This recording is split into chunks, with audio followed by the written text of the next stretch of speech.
Welcome again to this new lecture of the course Fundamentals and Applications of Dielectric Ceramics. So, let us just first recap the previous lecture. In the previous lecture we initiated our discussion on ionically bonded solids, where solids form on the basis of differences in the electronegativities of cations and anions. So, generally ionically bonded solids are those which contain atoms of two different types, that is cations and anions, which have vast difference in the electronegativities. And the energetics of the bond formation will determine the solid formation. So, we looked at how for example, in case of sodium and chlorine, it is energetically favorable to form sodium chloride structure, crystalline solid, which is a symbol of atoms arranged in certain fashion, over sodium and chlorine remaining in the gaseous form.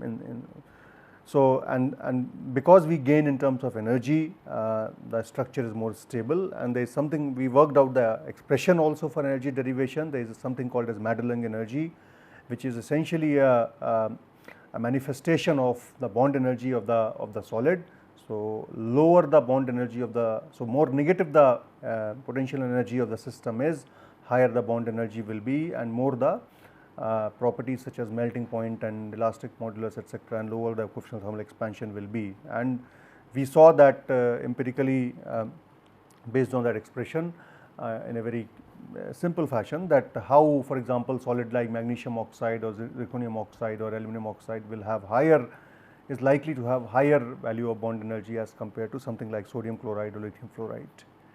And then we finally looked at started to look at Pauling's rules, and we saw how the radius ratio of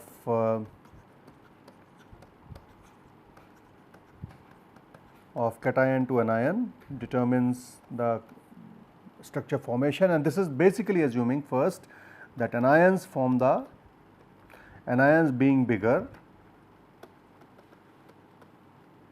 form the base lattice,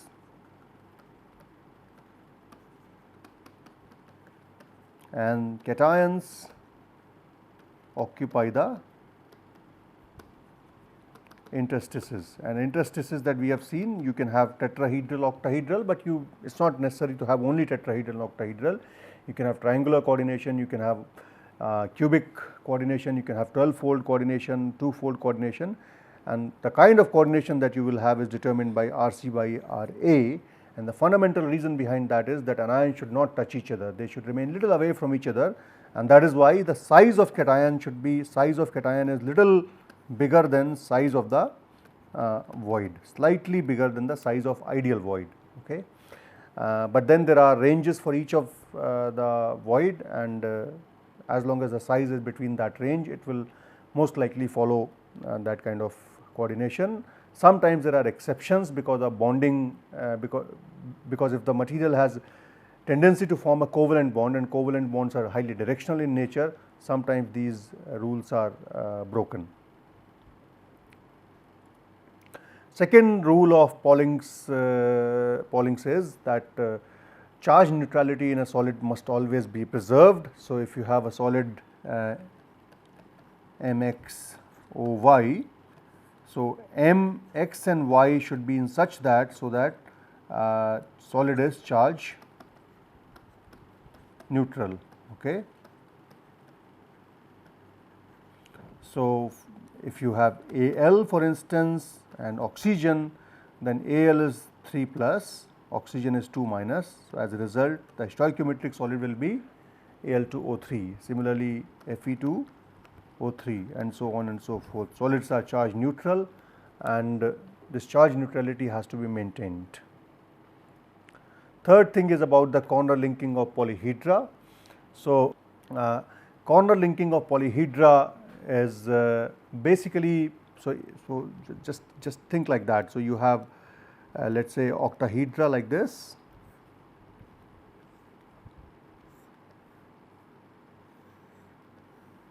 okay, and you have another neighboring octahedra,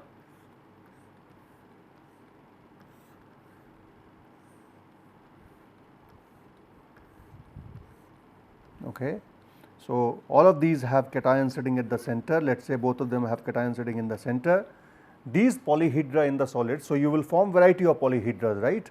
These polyhedras have, they can be connected at the edge, they can be connected at the corners, they can be connected at the face. They can share the faces, they can share the edge, or they can share the corners.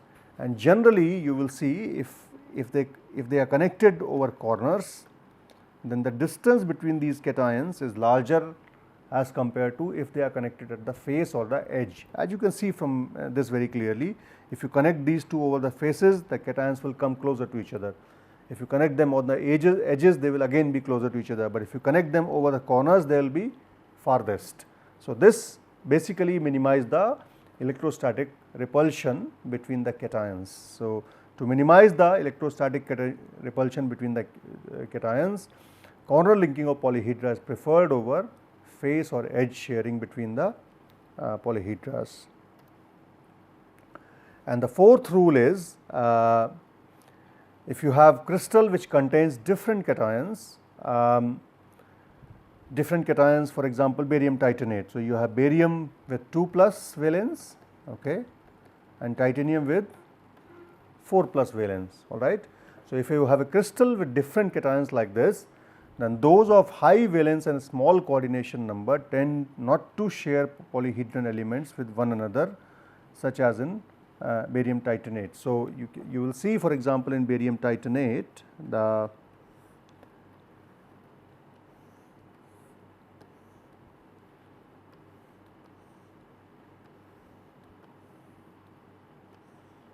so this is barium titanate structure, as we will see later on in more detail. So, this is these are all barium atoms, these are all oxygen atoms, and somewhere in between you will have a tiny titanium atoms. So, titanium atom in this case is coordinated using coordinated by this polyhedra, which is an octahedra, all right.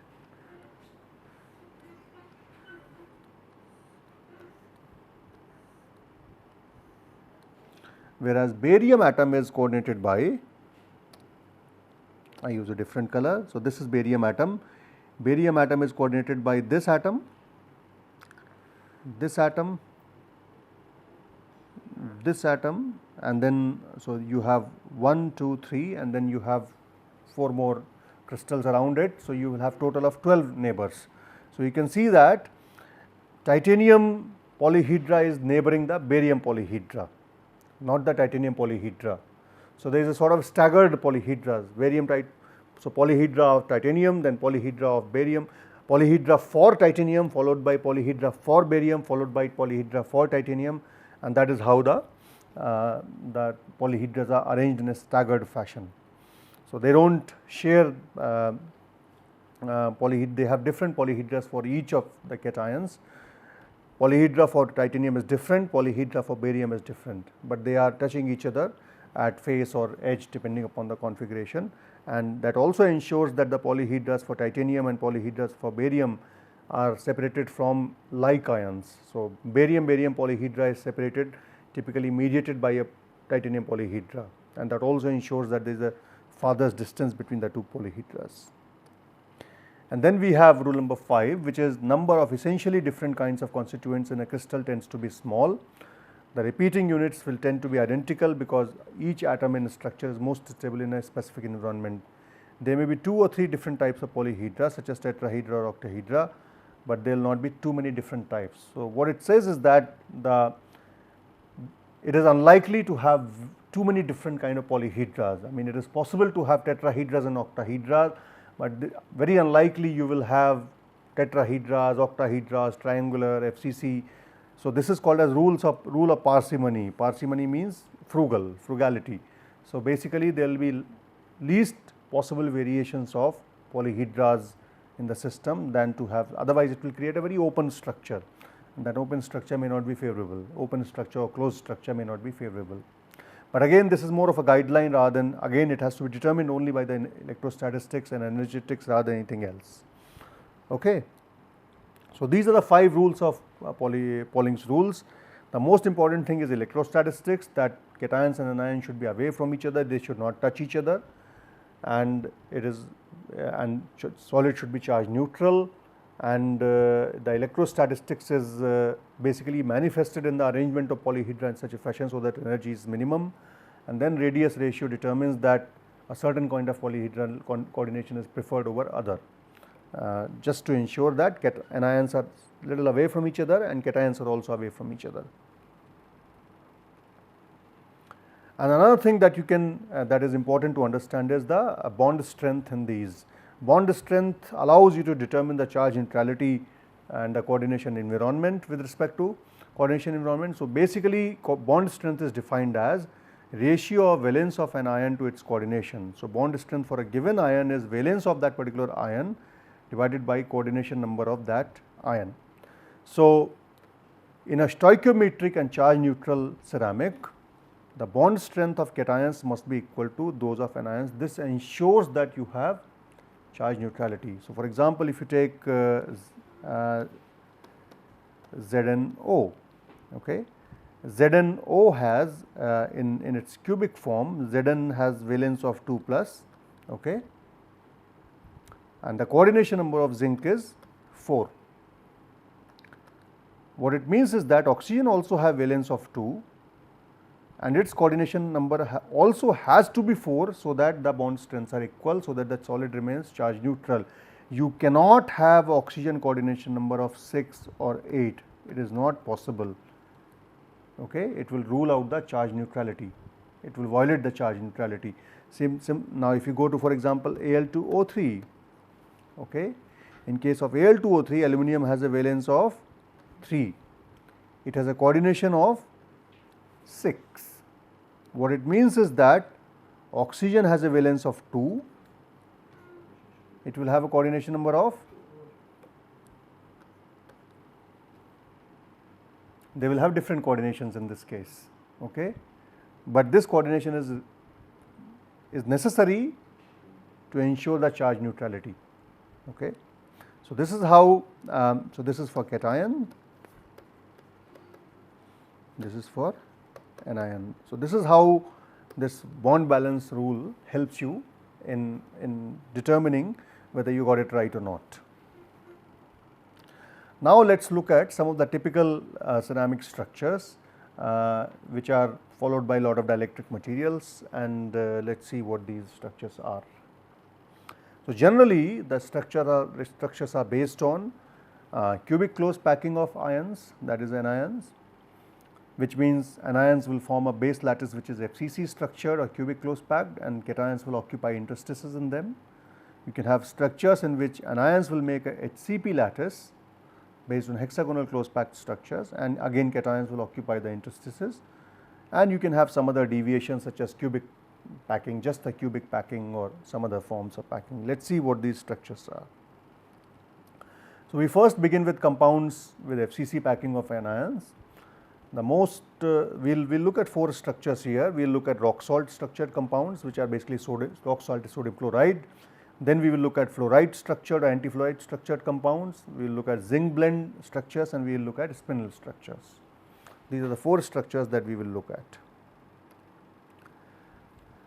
Rock salt structured compounds are basically sodium chloride type materials. In this, so there are very many examples. So, in addition to sodium chloride, we have oxides such as magnesium oxide, iron oxide, nickel oxide, calcium oxide, manganese oxide. Most of these binary oxides will follow this kind of structure, which is rock salt structure. And if you look at the radius ratio for these, it generally lies between 0.414 to 0.732. So, if you do this home exercise by yourself, just take the cation radius and anion radius for these examples. Okay. So, RC by RA you can calculate for these, it generally will fall within the range 0.414 to 0.732. 0.414 is at the edge of octahedral, 0.414 is the ideal size of octahedral void, 0.732 is the ideal size of cubic void. So, which means the coordination number that we will have in this case is 6-fold. Octahedral is 6-fold coordination. So, we will have 6-fold coordination in this case. I think it is very light in color. So, we will have 6-fold coordination. This is 8-fold, but it will remain 6-fold because at the edge of 8-fold. Okay. So, in this case the cation coordination will be 6-fold, and by definition of bond strength anion coordination will also be 6-fold because it is stoichiometric, because M is to X ratio is 1:1, which means they have similar valence. If they have similar valence, they will have similar coordination number as well. And here what happens is that you know that in FCC materials, for each ion, for each host ion, you will have one octahedral void, right. So, FCC has 4 atoms and it has 4 octahedral voids, which means 100% occupancy of octahedral voids. So, X kind of atoms will make FCC lattice and all the octahedral voids will be filled by M atoms, and crystal structure eventually is FCC. So, this is the radius ratio table. You can have a look at it later and calculate it and see. So, you can see that most of the ratios are between 0.414 to 0.732. So, this is the sort of typical ball model that we see. So, first fill all the interstices with all the FCC sites with X ions. So, these are face centered cubic positions, X ions go there. Then we have then we fill all the octahedral voids. Where are the octahedral voids? In the body center and at the edge center. So, we fill all the octahedral voids with the M ions, and this is what basically makes a MX structure. Okay. You can calculate the packing density. So, packing factor you can calculate yourself, it will be different for different solids. Now, it is left to you as a home exercise to work out whether this packing factor will be smaller or larger than the FCC crystal. Okay. And the lattice parameter will be given by this. This is the lattice parameter, and this is the distance between the sodium and chlorine atoms. Okay. So, basically R will be equal to, A will be equal to 2 RNA plus 2 R Cl, right. And this will be the lattice parameter. And in this case I have shown the atoms to be away from each other, but in reality they will be touching each other. So, this will be sodium chlorine, this will be sodium, and this will again be chlorine. This is how the configuration will be. Okay. So, this is how the structure is going to look like. So, the way you define the lattices, lattice type is FCC, and the motif will be M at 0,0,0 and X at half 0,0. So, what this will mean is that you have 4 atoms at M 0,0,0, half half 0, half 0 half and 0 half half, and X will be at half 0,0. Okay. One is at half 0,0. What is the other type?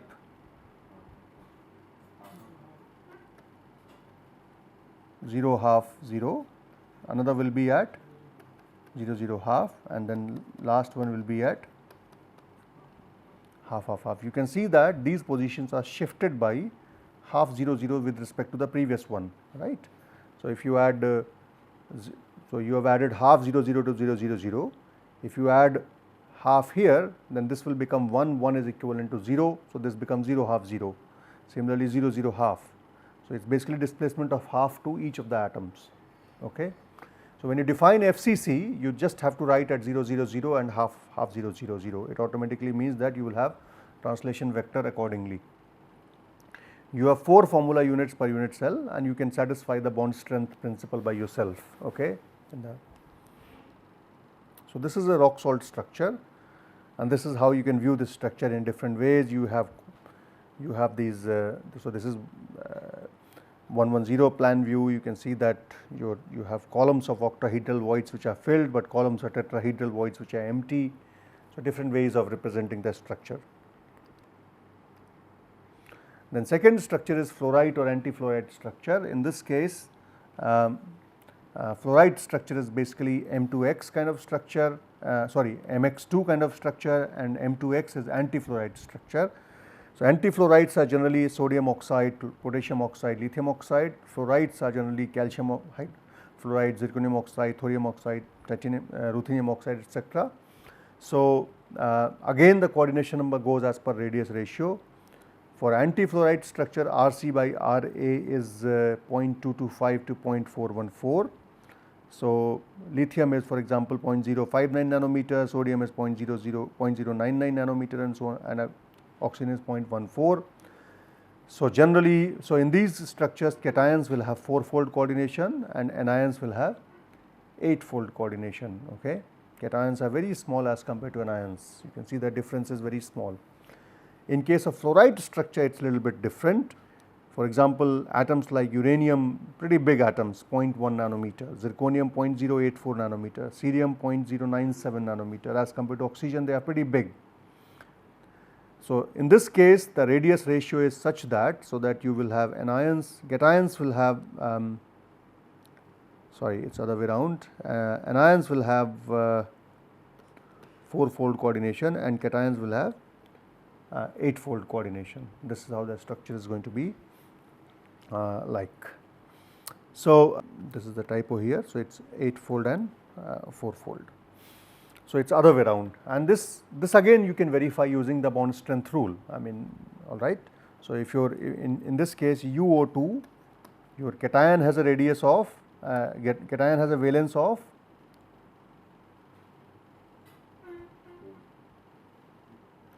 4, right.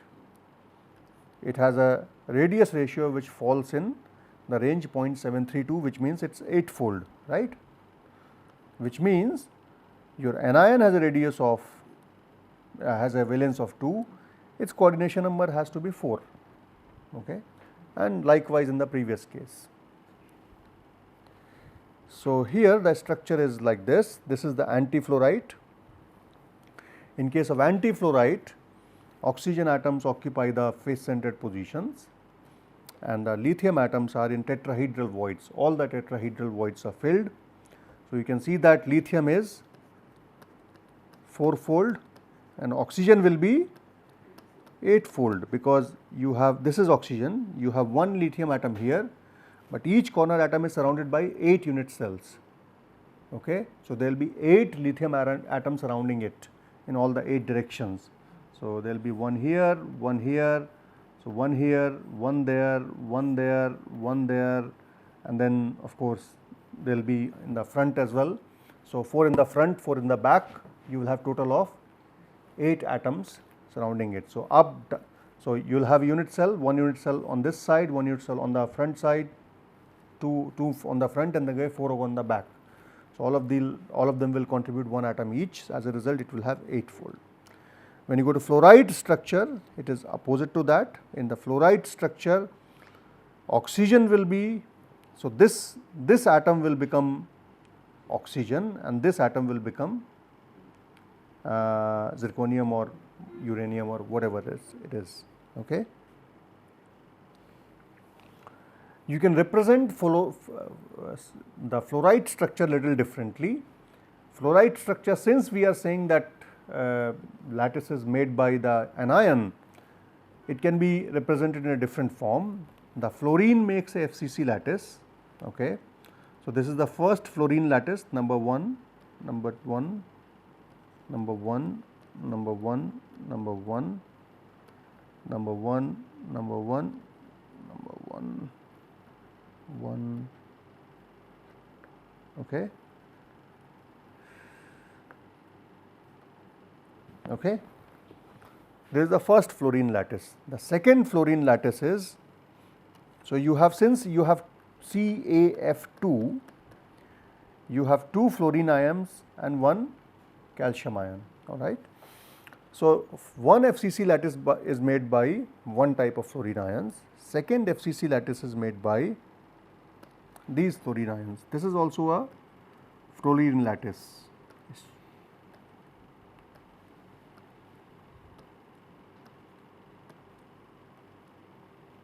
okay, because one lattice will give you only 4 ions, all right. Another lattice will give you 4 ions, and you can see that the first lattice is shifted with respect to the second lattice by this vector, okay. And then when you put these two FCC lattices together into each other, it is a representation of as if you have put 8 cubes. So, you can see that this is one cube. So, there is one cube on the front. So, this is first cube that you form, all right.